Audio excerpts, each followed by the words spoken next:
Around Dodge City and in the territory on west, there's just one way to handle the killers and the spoilers, and that's with a U.S. Marshal and the smell of gun smoke.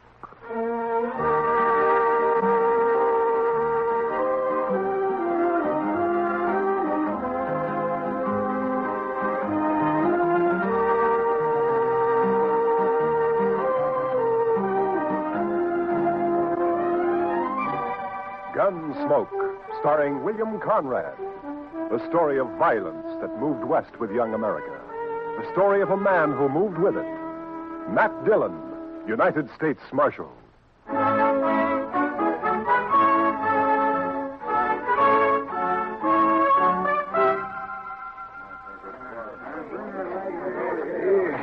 Howdy, Marshal. Hello, Mr. Biggs. Can I give you a hand? No. This is the last batch here. Hey, wait till the flies get to these buffalo hides in the morning and be enough vultures overhead to keep the place in the shade for a week. Yeah. You'll sure have your hands full by tomorrow night. It looks that way. So when these boys turn them hides into cash, they'll bite the corks out of every bottle in town. And some of them look mean enough sober. Yeah. Well, you better bed down and get some sleep, Mr. Biggs. Where are your boys? I don't know.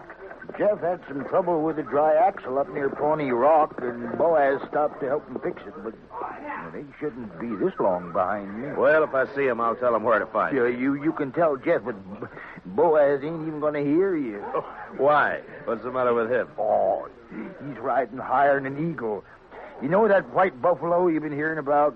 The albino? Mm-hmm. Well, it's just Indian talk. Oh, you think so, huh? Well, if it is, Boaz sure shot himself a mighty scared buffalo. White as borax. That ought to fetch a price. Hey, anybody seen Marshal Dillon? Over here, Chester. You better saddle up, Mr. Dillon. What's the matter, Chester? Indian trouble. 2 men dead and a couple of wagons burned up out there. I found this. A war rattle made out of buffalo toes. Arapaho. Well, they haven't been making any trouble. Well, these did. I was topping a hill when I saw the wagons go up in fire. It was Indians, all right. I saw one ride off. That's funny. I never heard of Arapahos attacking at night. How far out, Chester? 10 mile, maybe, toward Pawnee Rock. Pawnee Rock? Marshal, my sons is coming from there. Easy, Mr. Biggs. Lots of wagons in the territory. Marshal, I didn't see another wagon between here and Pawnee except the ones we had, but the Indians killed my boys. There's only one way to make sure, Mr. Biggs. Saddle up and ride over to my office. I'll be with you as soon as I can get my horse.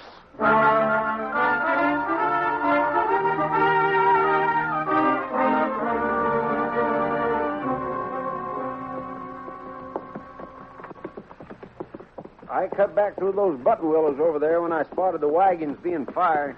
We must be close to it, then. Just over there.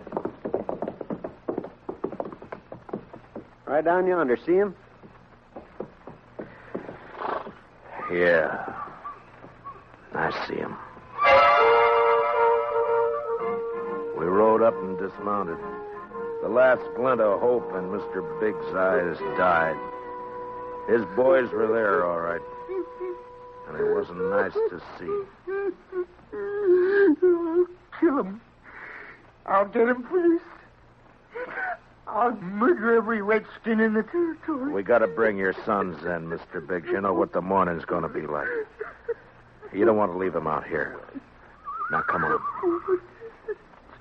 Hey, look. Down there by the stream. Yeah, 4 of them. They're not saddle horses. Mr. Biggs. Mr. Biggs. You recognize those horses down there? Yeah. I know them. Teams belong to Boaz and Jeff. Indians must cut them loose from the wagons before they fired. Doesn't that seem curious to you, Chester? In what way, Mr. Dillon? Why didn't they take the horses with them? Yeah. What are you thinking, Marshal? No burned hides in those wagons. So they stole them. Yeah, they stole them. But Boaz and Jeff both have their rifles there beside them, and the horses are left behind, too. Horses and guns are the first things Indians would go for. What are you looking for, Mr. Dillon? Those buffalo hides weren't carried off without wagons. Yeah, here. Marks the 2 other wagons here, and they're fresh. I didn't see any other wagons, only these. Well, they'd finished and gone before you got here, Chester. Well, yeah, but I'd have caught up to any wagons on the trail to Dodge. Did you go by regular trail? Well, no, I figured the Indian I saw wasn't alone. I didn't want to get bushwhacked further on. You didn't see any Indian, Chester. But, Mr. Dillon, just as plain No Indian would leave guns and horses. This job was done by white men. It didn't take anything that could be recognized or identified. You mean somebody's in Dodge by now? With the hides my boys worked and sweated to get? I'm afraid so, Mr. Biggs. There'll be more than 300 buffalo hunters there by morning. Could be any of them. We'll find our right ones. Oh, how? The albino. Whoever killed your sons will have that white buffalo hide.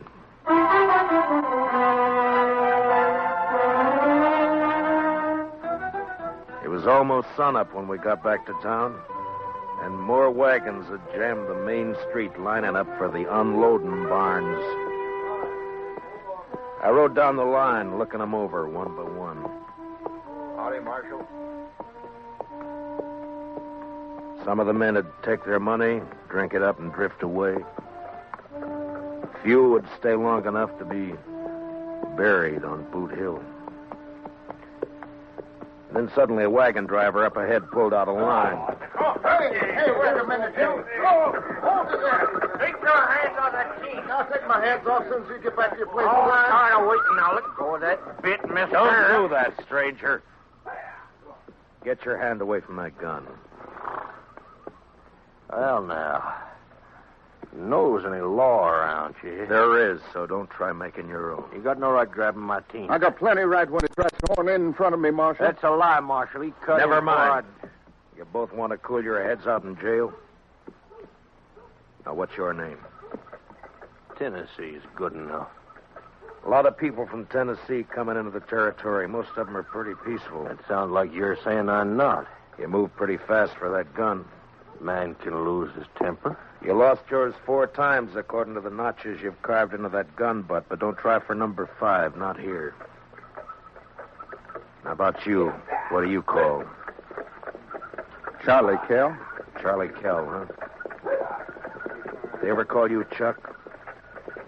No, Heard of a Chuck Kell a couple of years back, come from Kentucky. not me. Man I heard about was a gunfighter, so he never wore gloves. See, you don't either. It's pretty rough on the hands. Thanks, Marshal. I'll make sure to take better care of him. Yeah, do that. I'll be around a while, Marshal. Maybe we can have another talk. Anytime. They'd need watching. But what I wanted now was a white buffalo hide. Searching the wagons wouldn't do. There wasn't time, and a search had let the killers know that something in the hides they'd stolen could be identified. The time to find out would be when the buyers checked them. I got Biggs and Chester to cover 2 of the unloading barns, and I covered the 3rd one. And then finally daylight came, and the haggling started. Son, you want to sell those hides? Better learn how to handle your skinning knife a little better. They're as good as any. And full of holes, they ain't. Give you $4 a hide for the bunch. You gave that last fellow 8. He looked tougher than you. 6. I'll take 6. 4. Take it or leave it. You think you can rob me, mister? Watch your mouth, boy. Here, none of that. Let me go! Easy, son. Go! Let me have that gun just so you won't be tempted. There, that's better. Give me that. Give it back. You can pick it up at my office whenever you're ready to leave town. Yeah, you look like a city boy to me. Where are you from? St. Louis? None of your business. When something's got you beat, son, there's no shame to admitting it and going home.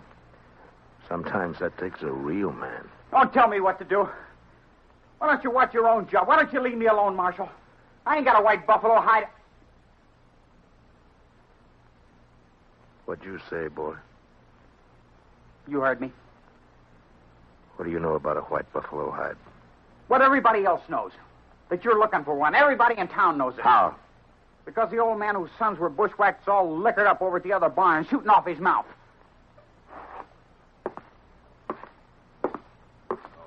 Don't go away mad, Marshal.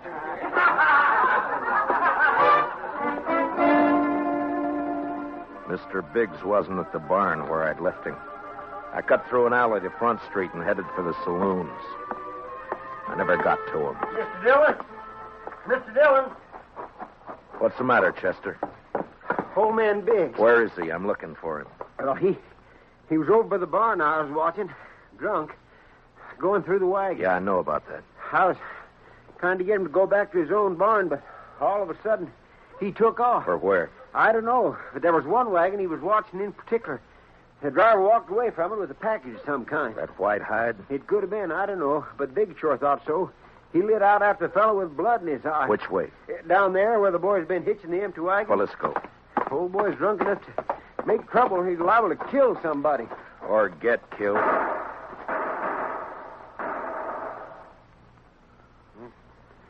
Too late, Mr. Dillon. Yeah. It came from there behind that row of wagons. You stay here, Chester. Be careful, Mr. Dillon. When I rounded the corner wagon, Mr. Biggs was sprawled across a wagon tongue, his eyes dead and open, staring at the ground. And standing over him was Tennessee, a smile on his face, and his gun extended to me butt first. Looks like I'm in the mite of trouble, Marshal. He's dead, Tennessee. That's more than a mite. You take my gun for a while. You mean until after you hang? Wasn't figuring it'd be that serious. Not when a drunk follows me out here and throws down on me. If you're figuring on self-defense, forget it. Look at his gun. It isn't even cocked. Well, it's out of his holster, Marshal. That's enough. Law don't say I have to wait till he kills me.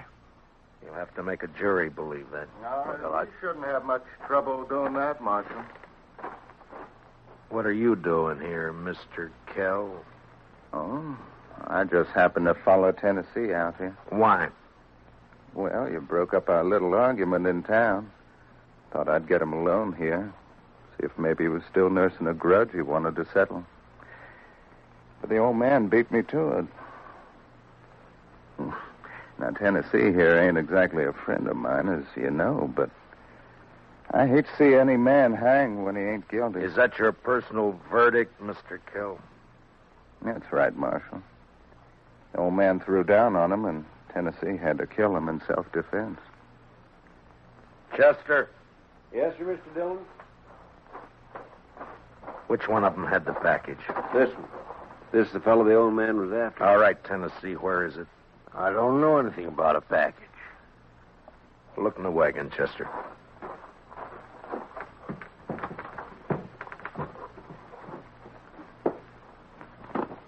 See anything? Nothing here. I reckon you can give my gun back to me now. All right, Tennessee. Here. Thanks. But if you decide to use it again while you're in Dodge or any place else in Kansas, I hope I'm there when you do. Well, now, don't you fret, Marshal. I'm sure you will be.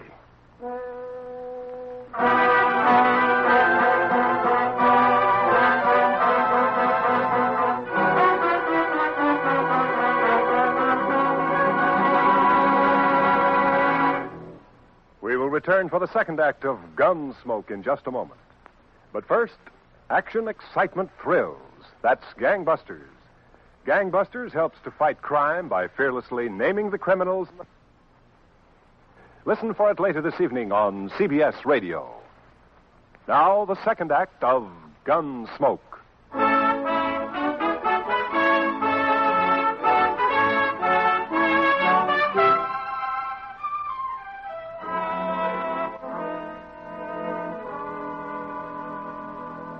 Just before sundown, we buried old man Biggs and his two sons up on Boot Hill.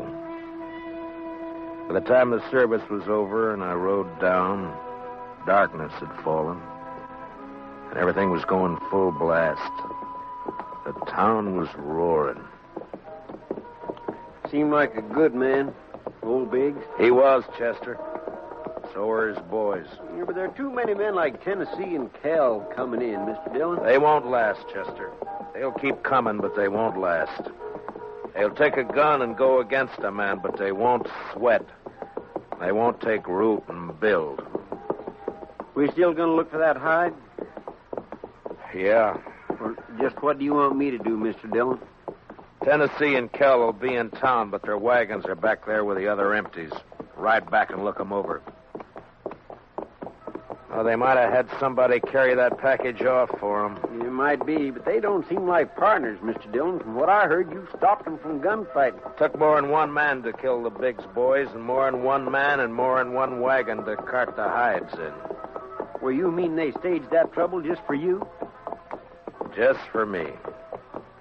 After they heard I was looking for that white hide. Well, why do you figure that, Mr. Dillon? When gunfighters start for their guns, nothing stops them, Chester. They both started, but they both stopped. I reckon you better take a look through those wagons. Yes, sir, Mr. Dillon. Where'll I meet you? I'll be checking the saloons.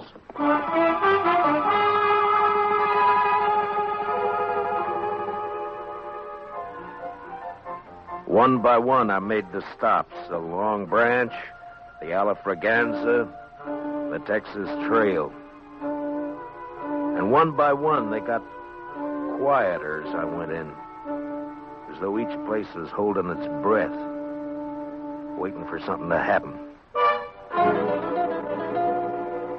The last place was a Mexican hangout. A long, dark walk.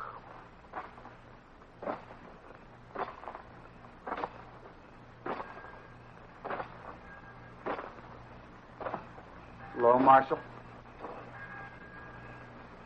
Can't see me, can you, Marshal? No. No, I can't see you, son. Too bad. Because I got another gun. They sell them around here. And I ain't going back to St. Louis. You'll fire once, son, and if you don't kill me with that, and I'll kill you. I'll gamble on that, Marshal. Marshal!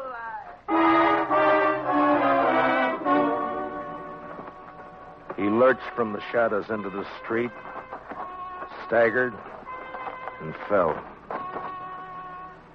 And then he rolled over on his back, and his eyes struggled for a minute like they were trying to remember something. And then he went blank. Well, he is right about one thing. He wasn't going back to St. Louis. Well, what do you know? The marshal's real handy with a gun. Stay out of this, Kel. But I may have something to talk over with you later. You mean what? If you don't know it, then you got nothing to worry about. I've been hearing a lot about how fast you are with a gun, Dillon. Anything to it? I'm still alive. Yeah. This your hobby, shooting kids? He was old enough to try to kill me. I don't like it, Marshal. That's too bad, Mr. Kell. The Chuck Kell I heard about would have loved it. They said he'd killed 2 kids under 16, one of them his own brother. No, you didn't hear the whole story, Marshal. The Kell you heard about killed a marshal, too.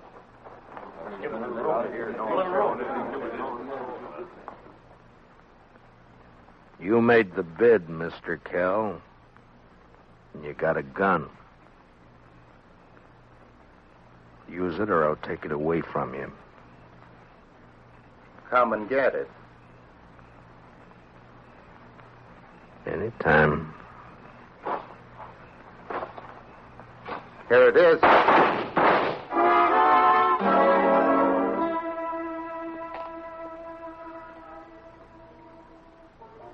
How you feeling, Mr. Dillon?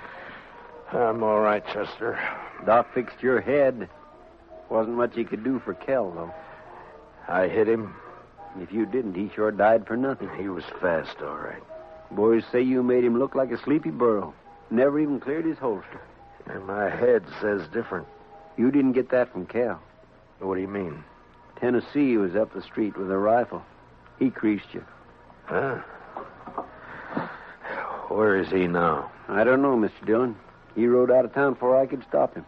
I was the only one who saw him. I was coming up street to find you. All right. Let's get out of here.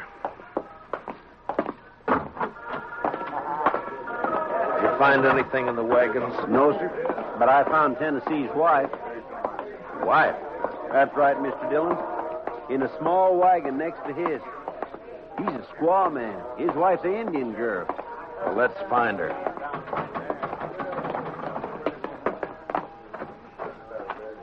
All right, Chester. Which way? Edge of town, Mr. Dillon. Well, let's go.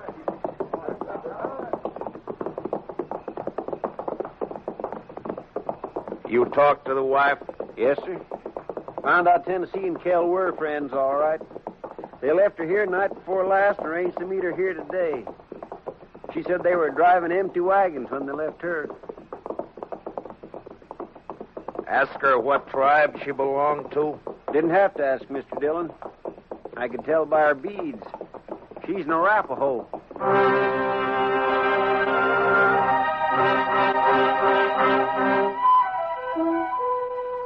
She was there, all right. Crouched by the wheel of a wagon. Her face was bloody, and she stared into a small campfire, rocking back and forth without a sound. She wasn't beat up when I left her, Mr. Dillon. Where's your husband? He gone. Gone where? He gone. Tell me which way he went, and I'll bring him back to you. No. You lawman. Your husband had a white buffalo hide, didn't he? Tell me. No.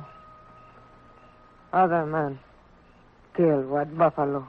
Then your husband took the hide away from him? Well, he buy hide. He didn't buy him. He killed 2 men to get him.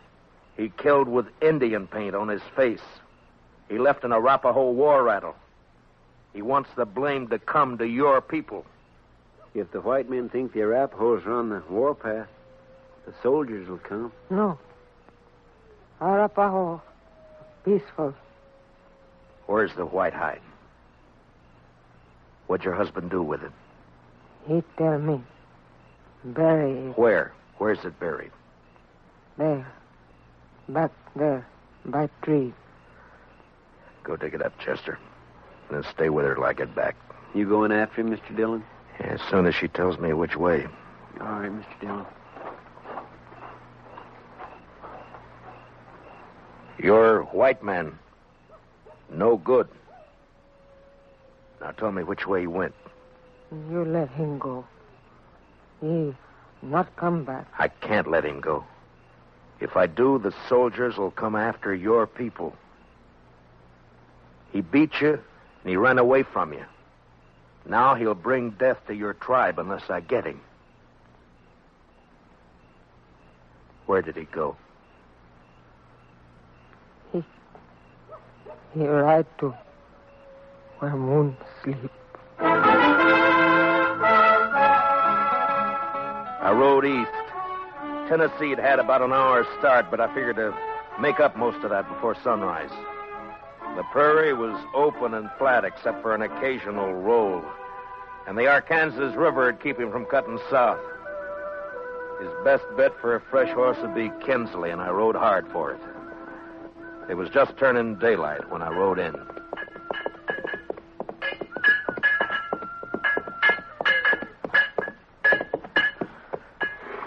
Well, howdy, Marshal.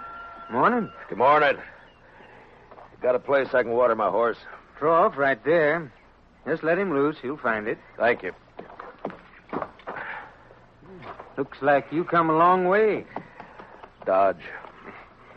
Another fella here just a few minutes ago been riding hard, too. He come from up Pawnee way, though. Tall, dark, riding a vinegar roan? Yeah, that's right. You get a fresh horse here? Had to send my boy out the corral to get one for him. He'll be back soon. You mean he's still here in town? Yeah. Asked about breakfast, so I sent him over to the widow Hilliard's place. Right over there, across the road. Thank you. I'll be back. Say, you after that fella, Marshal?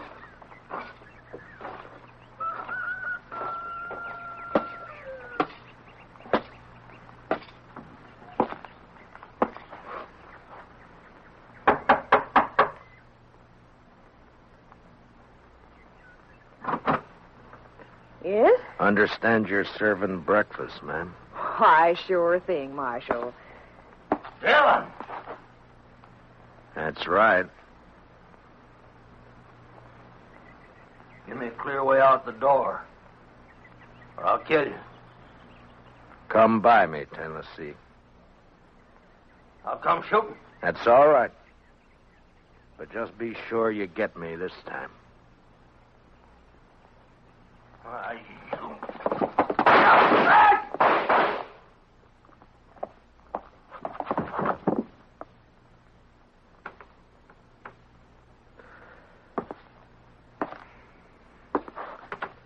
You hurt, ma'am? No, I'm all right, Marshal.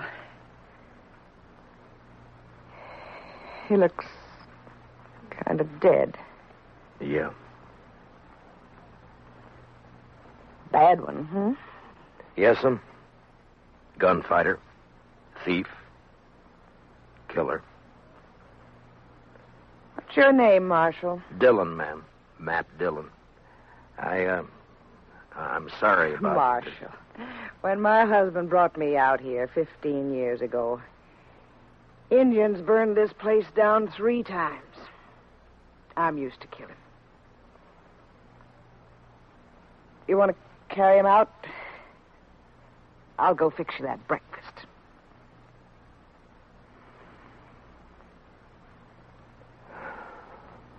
Thank you, ma'am. It's a long ride back to Dodge.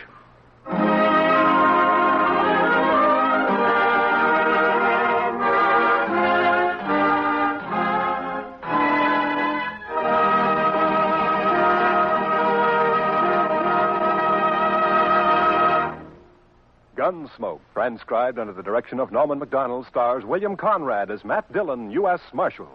Tonight's story was specially written for Gunsmoke by Joel Murcott, with music composed and conducted by Rex Koury. Featured in tonight's cast were Stan Waxman, John Dehner, and Larry Dobkin, with Sam Edwards, Lillian Buyeff, Tom Holland, and Mary Lansing. Parley Baer is Chester.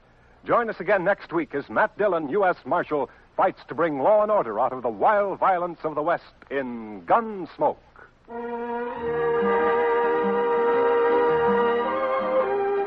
Something new in CBS Radio Newsroom coverage, World News with Robert Trout presents as a special weekly feature an interview with a crack CBS Radio News correspondent. This correspondent flies in from his post overseas to give you his authoritative eyewitness viewpoint on latest developments. Tomorrow afternoon on most of these same stations, World News with Robert Trout. This is Clarence Cassell speaking. And remember, from now to November, you'll find intensive, impartial campaign coverage on the CBS Radio Network.